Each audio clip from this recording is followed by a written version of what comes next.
नमस्कार मित्रांनो. तर मी आता निघालो आहे कोंडमाऊलीला. चासमधील कोंडमाऊली मातेच्या दर्शनाला जातो. तिथले माहिती व्हिडिओ तुम्हाला दाखवणार आहे.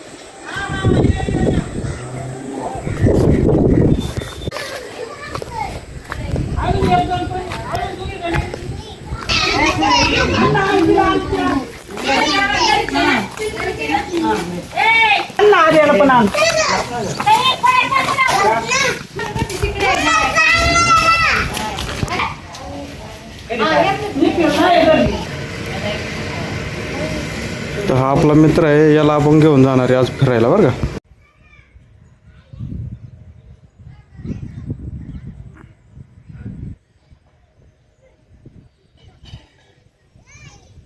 दोन दिवस झाले खूप पाऊस चालू आहे. पावसामुळे रानं कशी हिरवळल्यात. मित्रांनो, आता आम्ही निघालो आहे कोंडमाऊली मातेच्या दर्शनासाठी. तर मित्रांनो, आता आम्ही निघालो होतो. तर हे आहे आमच्या चासकमल धरणाचा डावा कालवा.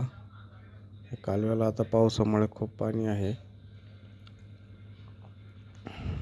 हे शेतकऱ्यांसाठी पाणी वापरण्यासाठी शेतीला हा कालवा आहे. पाऊस खूप होत आहे इकडं. सह्याद्रीच्या या भागात पावसाचं वातावरण जास्त असतं. तर आम्ही गावातून जाणार आहे, चास गावातून. चास गाव तुम्ही पाहिले कधी? चास गावातील हे दृश्य मी तुम्हाला दाखवतो. हे पाहू शकता, हे चास गाव आहे.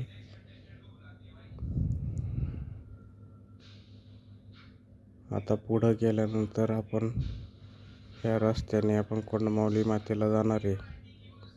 ते एक नदीकडनं रस्ता जातो आणि एक वरच्या बाजूने रस्ता जातो शेतातून. तर मित्रांनो, आता आपण नदीजवळ आलो होतो.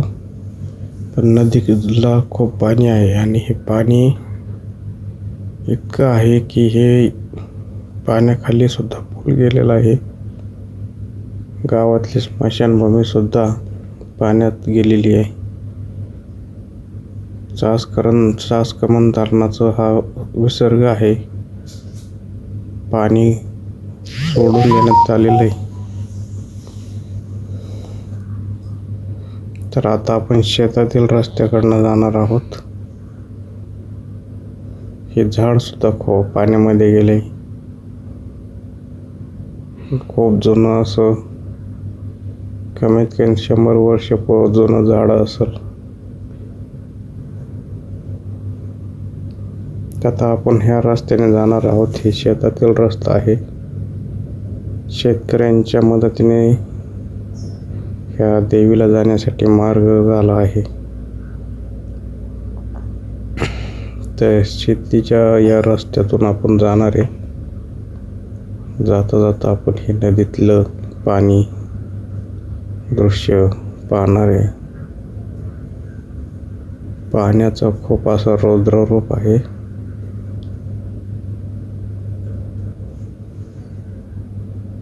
किती पाणी आहे तुम्ही पाहू शकता. पाण्यापासून लांबच राहावं लागतं.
मित्रांनो, हे आहे श्री क्षेत्र कोंडमाऊली देवी आणि हे कुंड आहे आणि हे भीमा नदीला आलेलं पाणी पूर आहे.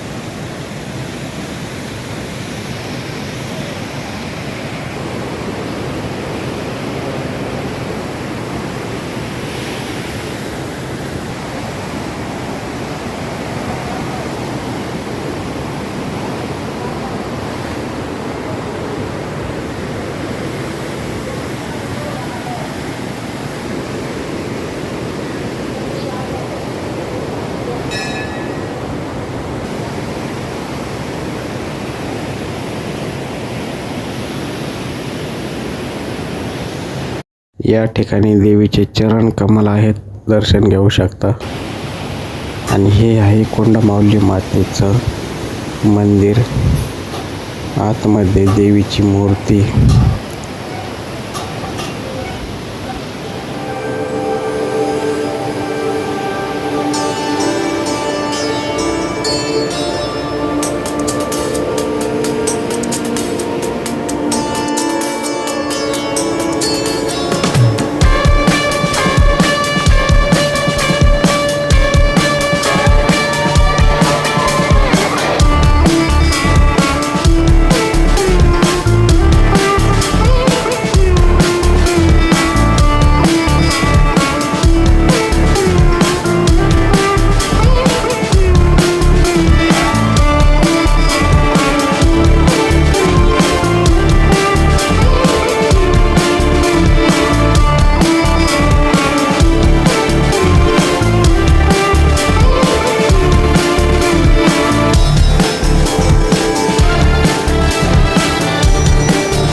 तर मित्रांनो, आपला आजचा ब्लॉग कसा वाटला ते कमेंट करून सांगा. तुम्ही कधी जर इथं कोंडमाऊलीला आले असाल, या पाऊस काळात जर आले असाल, मग यायचं असेल तर पावसाळ्यात तुम्ही येऊ शकता. आता हा